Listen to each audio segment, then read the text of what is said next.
Police প্রথমে কয়েকজনকে গ্রেপ্তার করে, মিছিলে লাঠিচার্জ ও কাঁদানে গ্যাস নিক্ষেপ করে। এক পর্যায়ে পুলিশ গুলিবর্ষণ করলে আবুল বরকত, জব্বার, রফিক, সালামসহ আরও অনেকে শহীদ হন। পুলিশ প্রথমে কয়েকজনকে গ্রেপ্তার করে, মিছিলে লাঠিচার্জ এবং কাঁদানে গ্যাস ছেড়ে। মিছিলে লাঠিচার্জও করে এবং কাঁদানে গ্যাসও নিক্ষেপ করে। এক পর্যায়ে পুলিশ গুলিবর্ষণ করলে আবুল বরকত, জব্বার, রফিক, সালামসহ আরও অনেকে শহীদ হন। বরকত, জব্বার, রফিক, সালামসহ এই চারজন সহ আরও অনেকে নিহত হন, অনেকে আহত হন। ঢাকায় ছাত্র হত্যার খবর দ্রুত সারা দেশে ছড়িয়ে পড়ে। 22শে ফেব্রুয়ারি ঢাকায় বিশাল শোক র্যালি বের হয়। 22শে ফেব্রুয়ারি ঢাকায় বিশাল শোক র্যালি বের হয়। কত তারিখে? 22শে ফেব্রুয়ারি। বিশাল শোক র্যালি বের হয় কোথায়? ঢাকায়। ঢাকায় বিশাল শোক র্যালি বের হয় কত তারিখে? 26শে ফেব্রুয়ারি। 26শে ফেব্রুয়ারি কোথায় বিশাল শোক র্যালি বের হয়? ঢাকায়। সেখানে পুলিশের হামলায় শফিউর রহমান শহীদ হন। সেখানে পুলিশের হামলায় কে শহীদ হয়? শফিউর রহমানও শহীদ হন। শহীদের স্মৃতি অমর করে রাখার জন্য 23শে ফেব্রুয়ারি ছাত্র জনতা ঢাকা মেডিকেল কলেজের সামনে একটি শহীদ মিনার নির্মাণ করেন। শহীদদের স্মৃতি অমর করে রাখার জন্য কত তারিখে? 23শে ফেব্রুয়ারি ছাত্র জনতা ঢাকা মেডিকেল কলেজের সামনে একটি শহীদ মিনার নির্মাণ করে এবং শফিউর রহমানের পিতাকে দিয়ে ওই দিনই তা উদ্ভাবন করা হয়। শফিকুর রহমান পিতাকে দিয়ে ওই দিনই উদ্ভাবন করা হয়। 24 তারিখ পুলিশ উক্ত শহীদ মিনার ভেঙে ফেলে। 24 তারিখে পুলিশ উক্ত যে শহীদ মিনারটা তৈরি করে সেটা কিন্তু ভেঙে ফেলে। ঢাকায় 21শে ফেব্রুয়ারি ছাত্র হত্যার প্রতিবাদে চট্টগ্রাম কবি মাহবুব উল আলম চৌধুরী কাঁদতে আসেনি, ফাঁসির দাবি নিয়ে এসেছি শীর্ষক প্রথম কবিতা রচনা করেন। ঢাকায় কত তারিখে? 21শে ফেব্রুয়ারি ছাত্র হত্যা প্রতিবাদ চট্টগ্রাম কবি মাহবুব উল আলম চৌধুরী চট্টগ্রামে কবি মাহবুব উল আলম চৌধুরী কাঁদতে আসেনি, ফাঁসির দাবি নিয়ে এসেছে শীর্ষক প্রথম কবিতা রচনা করেন। তরুণ কবি আলাউদ্দিন আল আজাদ স্মৃতির মিনার কবিতাটি রচনা করেন। তরুণ কবি আলাউদ্দিন আল আজাদ স্মৃতির মিনার কবিতাটি রচনা করেন। স্মৃতির মিনার কবিতাটি রচনা করেন কে? আলাউদ্দিন আল আজাদ। ঢাকার বাইরে চট্টগ্রাম, রাজশাহী, রংপুর, খুলনা, বরিশাল, কুমিল্লা সহ বিভিন্ন শহরে ছাত্র, যুবক সহ সাধারণ মানুষ ভাষার দাবিতে আন্দোলনের প্রতি একাত্মতা ঘোষণা করে। পাকিস্তান রাষ্ট্রের প্রতি ঘৃণা পোষণ শুরু করে।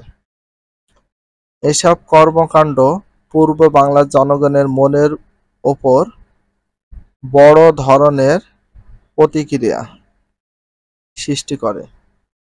আব্দুল গাফফার চৌধুরী রচনা করেন আমার ভাইয়ের রক্ত রাঙানো 21শে ফেব্রুয়ারি আমি কি ভুলতে পারি। আমার ভাইয়ের রক্তে রাঙানো 21শে ফেব্রুয়ারি আমি কি ভুলতে পারি। এটা রচনা করেন কে? Abdul Gaffar. Very very importance বা best of importance. Abdul Gaffar Chowdhury রচনা করেন আমার ভাইয়ের রক্ত রাঙানো 21শে ফেব্রুয়ারি আমি কি ভুলিতে পারি। এটা রচনা করেছেন কে? আব্দুল গাফফার চৌধুরী। সঙ্গীত শিল্পী আব্দুল লতিফ রচনা ও সুর করেন।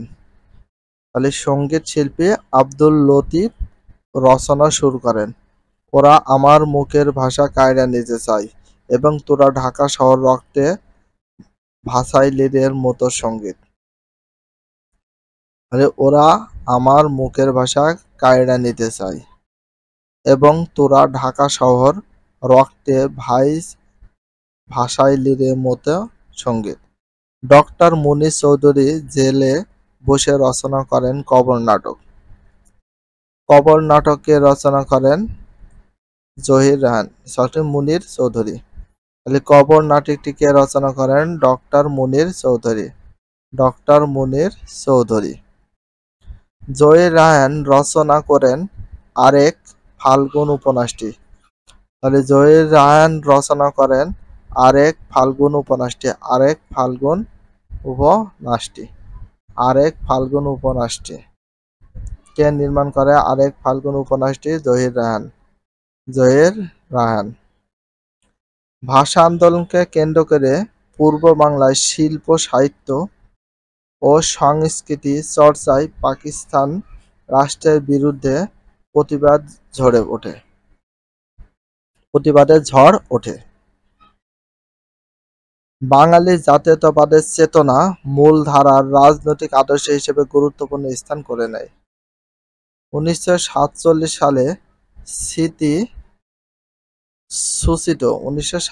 সালে সূচিত রাষ্ট্রভাষা আন্দোলন 1948 সালে 1947 সালে সূচিত রাষ্ট্রভাষা আন্দোলন 1948 থেকে 1952 সালে প্রতিবাদ ও রক্তক্ষয়ী সংগ্রামের রূপ লাভ করে।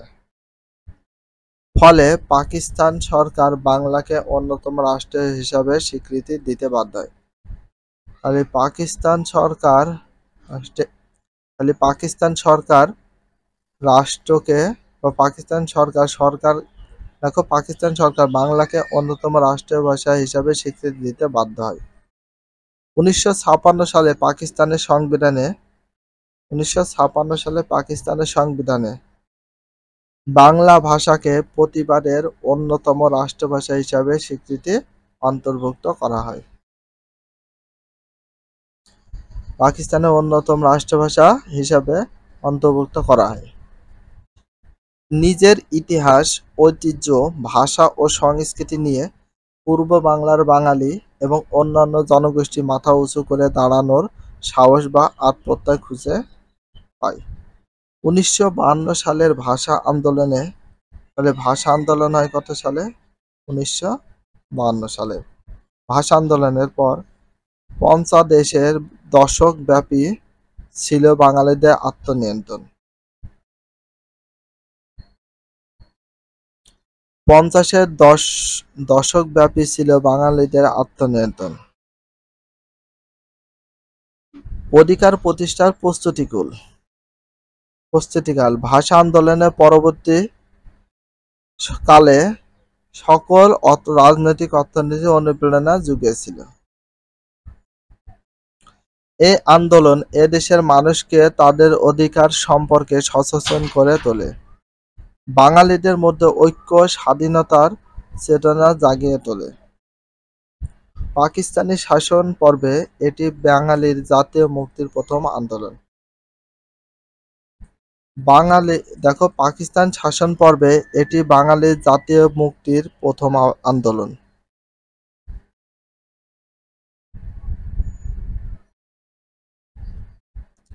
জাতীয়তাবাদের উন্মেষ বাঙালির জাতীয়তাবাদের বিকাশে ভাষা আন্দোলন সকলকে ঐক্যবদ্ধ করে।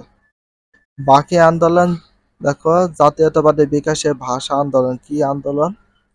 ভাষা আন্দোলন সকলকে ঐক্যবদ্ধ করে। পাকিস্তানের প্রতি আগে যে মোহ ছিল দ্রুত কেটে যেতে থাকে। নিজস্ব জাতিসত্তা সৃষ্টিতে ভাষা ও সংস্কৃতির সম্পর্ক এবং গুরুত্ব পর্ব বাংলার মানুষের কাছে অধিকতর স্পষ্ট হয়ে ওঠে। বাঙালি হিসাবে নিজেদের আত্মপরিচয় রাজনীতি, অর্থনীতি, শিক্ষা, সংস্কৃতি গড়ে তোলার গুরুত্ব উপলব্ধি করতে থাকে। ভাষাকেন্দ্রিক এই ঐক্য জাতীয়তাবাদের মূল ভিত্তি রচনা করেন, যা পরবর্তীতে সময় স্বাধীন বাংলাদেশ রাষ্ট্র প্রতিষ্ঠায় গুরুত্বপূর্ণ ভূমিকা পালন রাখে।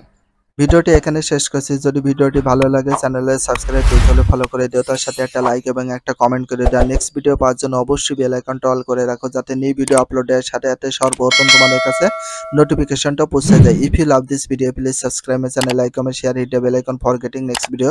So everyone take care, love you, আল্লাহ হাফেজ, বাই বাই।